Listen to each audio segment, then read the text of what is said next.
Imagine this, you're a teenager who's worked your butt off for years, saving every penny from odd jobs, just to buy your dream car, a sleek, red Mustang that represents your freedom and hard work. But then, your parents, without a second thought, sell it right under your nose to fund your spoiled sister's whims. Sounds heartbreaking, right?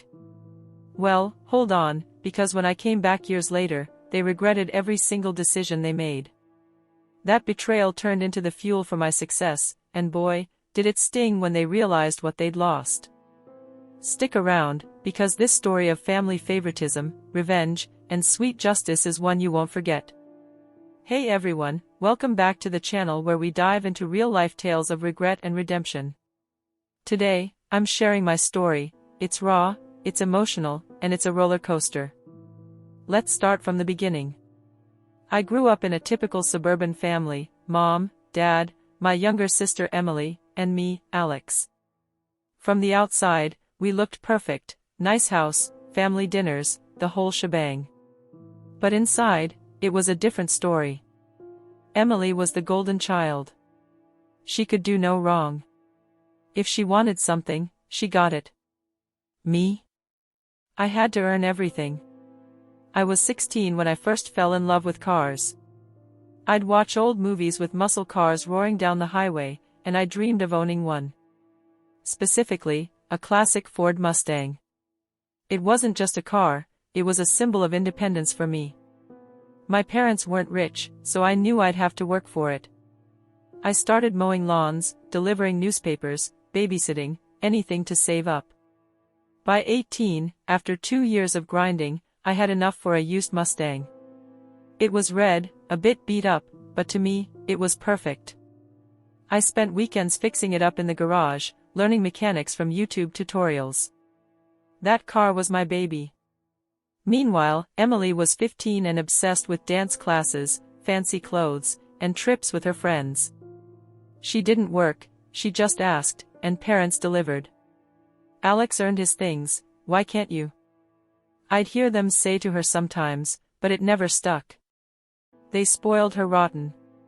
One day, she came home crying because her dance team needed new uniforms, and the trip to nationals cost a fortune. Parents looked worried about money, but I didn't think much of it. Little did I know, that was the start of the nightmare. As months passed, I noticed weird things.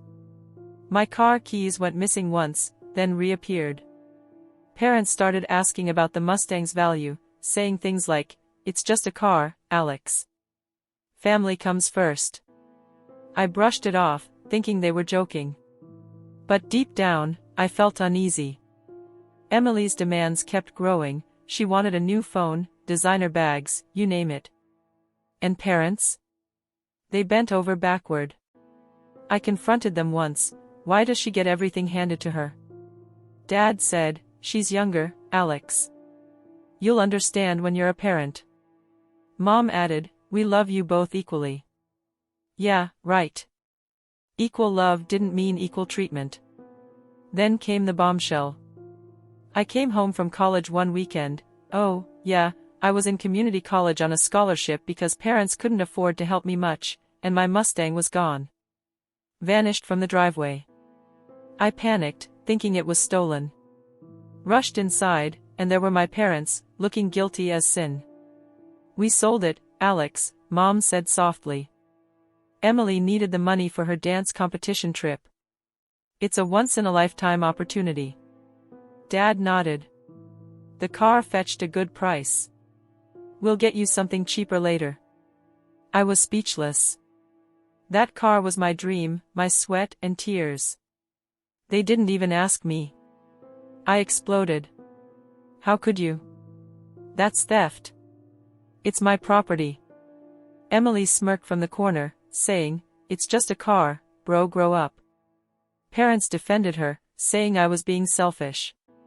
Selfish? Me? The one who worked for it? That night, I packed my bags. I couldn't stay in a house where my efforts meant nothing. I moved in with a friend, transferred colleges far away, and cut contact. It hurt, but I had to. Little did they know, that betrayal lit a fire in me. I vowed to make it big, so big they'd regret ever choosing her over me. Years flew by. I hustled through college, majored in engineering, landed internships at top firms. My passion for cars turned into a career. I started a custom auto shop on the side. It grew fast. By 25, I owned a chain of garages, restoring dream cars for celebrities. Money poured in. I bought myself not one, but 3 Mustangs, upgraded, shiny, everything I'd dreamed of. Life was good. No calls from family, though. They tried reaching out at first, but I ignored them. Emily? From what I heard through old friends, she dropped out of dance, got into trouble, and parents bailed her out repeatedly. Their favoritism backfired. Fast forward to my 28th birthday. I got an unexpected email from Mom. "Alex, please come home. We miss you. Emily's getting married, and we want the family together." Married? To some guy she'd met online, apparently. I debated, but curiosity won. Plus, I wanted to show them what they'd missed. So, I drove back in my top-of-the-line Mustang convertible, roof down, engine purring like a beast. Pulled up to the old house, and jaws dropped.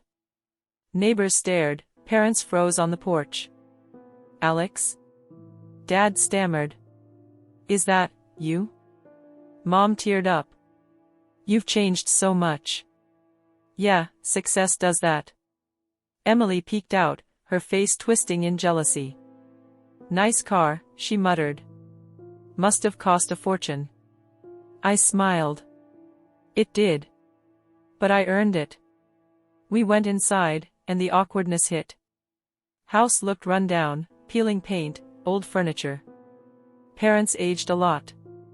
They apologized vaguely. "We shouldn't have sold your car. We thought it was best." "Best for who?" Emily interrupted, bragging about her wedding plans. "It's going to be huge. But we're short on funds." Ah, there it was. The real reason for the invite. Over dinner, they spilled. Emily's fiancé bailed, but the wedding deposits were non-refundable.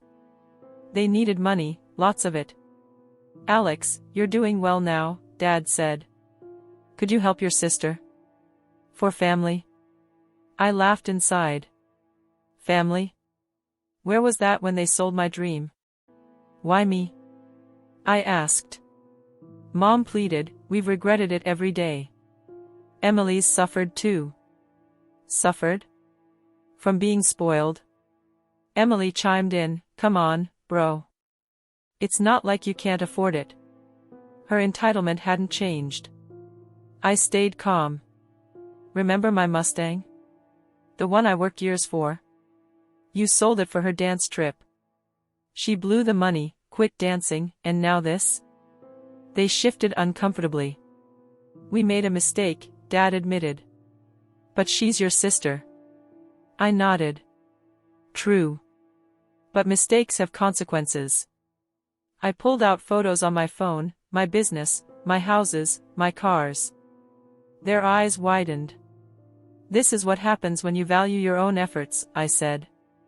"I built this without you." Emily snapped, "So you're rich now?" "Big deal. Help us." Parents shushed her, but the damage was done. That night, I thought back to the day they sold my car. The hurt, the anger, it pushed me to succeed. Without it, maybe I'd still be there, mediocre. But now? I was thriving. Next morning, they begged again. "Please, Alex. We'll pay you back." I shook my head. "No. You taught me self-reliance. Now Emily learns it." I left them a small check, not for the wedding, but for home repairs. "Use it wisely," I said. As I drove off, Mom called out, "We regret everything." Yeah, I bet they did. Word got around town. Old friends messaged, "Heard you shut them down." Epic. My business boomed even more. People loved the underdog story. I started a YouTube channel sharing car restoration tips, mixed with life lessons on hard work. Subscribers poured in. Emily's wedding? Scaled down to a backyard thing. She blamed me, of course. Parents called occasionally, apologetic, but distant. I forgave, but didn't forget. Looking back, that betrayal was a blessing. It forced me out of a toxic cycle. If you're watching and dealing with family favoritism, know this: your worth isn't defined by them. Build your own path. Hit like if this resonates, subscribe for more stories, and comment your thoughts. Until next time, drive safe and dream big. Wait, that's not the end. There's more twist. A year later, Emily divorced. Turns out the guy was a scam artist. Parents lost more money bailing her out. They reached out again, desperate. This time, I helped, a little. Sent them to financial counseling, got Emily a job at one of my shops. Not as a favor, but to teach. She hated it at first, but learned. Parents thanked me profusely. We were wrong, Alex. So wrong. Redemption? Sort of. But the regret? Permanent. Let's dive deeper into how this all unfolded. After leaving home, I crashed at my buddy Mike's place. He was a gearhead too, and we spent nights talking about starting a business. Your parents screwed you, man, he'd say. Use that anger. I did. Enrolled in an engineering program with a focus on automotive design. Days were classes, nights were side gigs, fixing cars for locals. Saved every dime, no partying, no distractions. By graduation, I had a portfolio of custom mods. Landed a job at a big auto firm, but quit after a year to launch my own shop. Alex's auto dreams, corny, but it stuck. First client? A celeb who saw my work online. Word spread. Expanded to 3 locations. Bought my first luxury Mustang, a Shelby GT 500. Parked it proudly, thinking of the old red one. Back home, things crumbled. Emily flunked college, too busy partying on parents' dime. Got into debt, parents paid. Then the wedding fiasco. When I visited, I saw the toll. Dad's health declined from stress, Mom looked exhausted. We favored her to keep peace, Mom confessed. But it backfired. Emily? Still entitled, but cracking. During my visit, we had a heart-to-heart. Why her always? I asked. Dad sighed. She was the baby. We thought you'd be fine. Fine? I wasn't. But it made me stronger. I shared my success secrets, discipline, passion, resilience. They listened, regret in their eyes. Leaving, I felt closure. Built an empire from ashes. If your family undervalues you, prove them wrong. That's the advanced lesson: turn pain into power. The story evolves. 2 years post-return, Emily changed. Working at my shop, she learned mechanics. Ironic, huh? I get it now, she said. Hard work sucks, but it's rewarding. Parents retired comfortably with my help. We rebuilt ties, cautiously. This tale teaches: favoritism breeds resentment. Balance love with fairness. For me, that sold car was the catalyst. Dream big, folks. Building on that, let's explore the emotional layers. When they sold my car, it wasn't just metal, they sold my trust. I felt invisible. In therapy later, I learned it's common in families with favoritism. The responsible kid gets overlooked. My success wasn't overnight. Early business days. Failures galore. Bad investments, tough clients. But that fire from betrayal kept me going.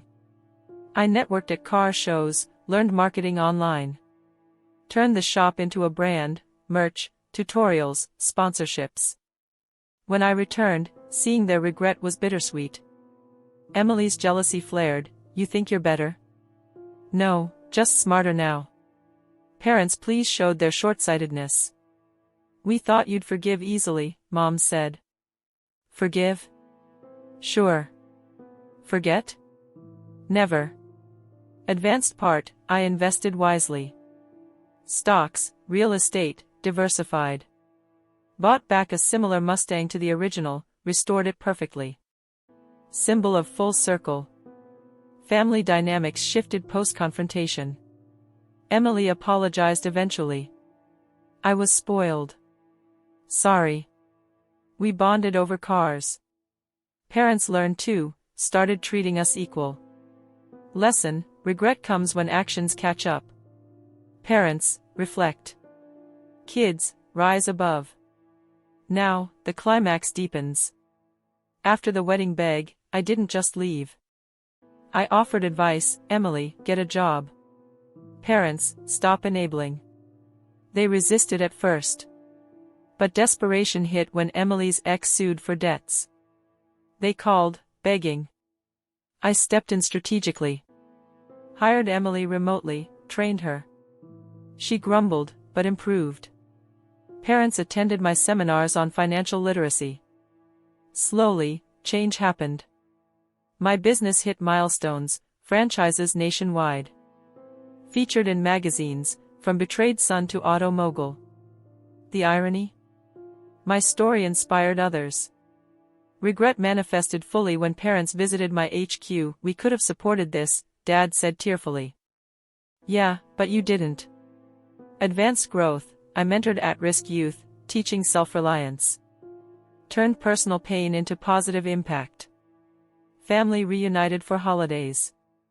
Awkward, but healing. Emily engaged to a decent guy now, paying her way. Moral, redemption possible, but earned. Delving further, the return wasn't just show-off. It was accountability.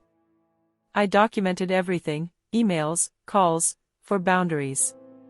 Business-wise, I innovated, eco-friendly mods, electric conversions. Stayed ahead. Emily's transformation? She launched a side hustle, dancewear line, using skills from my shop. Thanks to you, she said. Parents' regret led to therapy for them. We see our mistakes, Mom shared. I forgave fully, but maintained distance. Healthy boundaries key. Advanced, invest in self. That sold car? Best thing ever. Wrapping up, this story's evolution shows life's twists. From basic betrayal to advanced triumph. Now, I run a multi-million empire, family mended-ish. They regret, I thrive. If facing similar, remember, your dreams are yours. Protect them. Thanks for listening. Like, share, subscribe. What's your regret story?